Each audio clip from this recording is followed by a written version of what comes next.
嗨，欢迎大家回到 Gina TV。大概在5年多前呢，我曾经就拍过一部影片，就是接睫毛是适合用白光还是黄光？没有错，这个问题其实非常多来上课的同学都会问的，因为他们其实蛮关心回家之后呢，创业他是应该选用什么样子的工具。但是因为5年前呢，我其实那时候才刚开始学习剪影片啊，对我自己的这个节奏啊掌控的也不是很好，所以我个人觉得5年前的那部影片我拍的其实真的有点烂。所以呢，今天呢我就重新再拍一遍，就是告诉大家我们接睫毛的时候呢是适合用黄光还是白光，顺便再补充一些新的资讯给大家哦。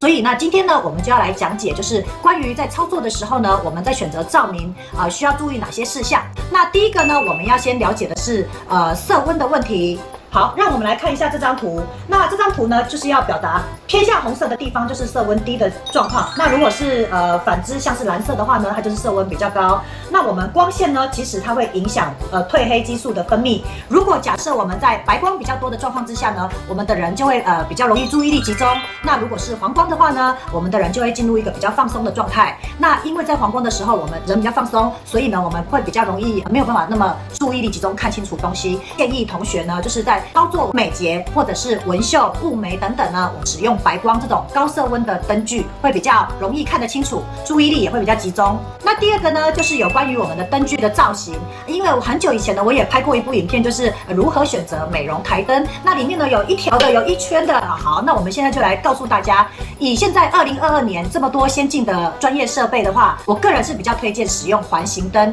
因为这个环形灯呢，它是整个环形的，它在照射我们操作的这个整个面积的时候，它是比较没有死角的，比较不会有阴影。反之，如果我们使用这个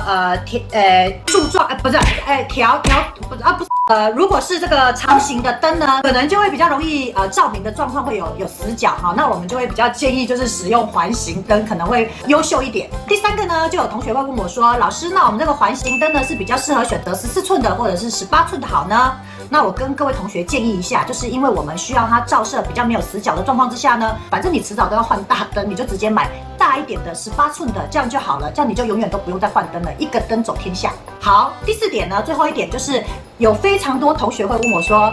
关于如果是纹绣或者是雾眉、美睫，这毋庸置疑是选择白光。那我们除毛是不是也要选择白光呢？其实我会建议我们在做除毛的时候呢，也是要看清楚我们客户的这个毛发，例如说你在除的时候有没有断毛等等之类的，那我们也是要看得非常清楚。可是呢，由于我们使用很强的，例如说白光，这样子呢容易给顾客造成这个一个紧张的感觉，所以呢，在除毛室里面我们可能会比较容易使用黄白相忌的光，也就是有黄光也有白光这样子。一方面纹绣师可能可以看得比较清楚一点，另外一方面呢，不要太亮的话，稍微带一点黄光柔和一点呢，客人可能也比较可以放松心情哈。那至于你要黄光多或者是白光多呢，可能就取决于除毛师自己的决定哈，跟你的环境的配置。相信讲了这么多呢，大家都已经知道要如何选择适合自己的灯具喽。提醒大家一下，关于美业从业人员呢，眼睛是你最重要的工作伙伴。假设我们是真的有一点看不见，或是真的看不见，那就是意味着我们准备要退休了。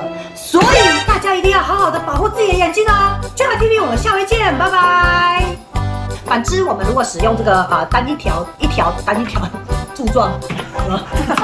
反之那个就是不是到底是什么 ？Hello，小天使们，如果你喜欢我的影片，请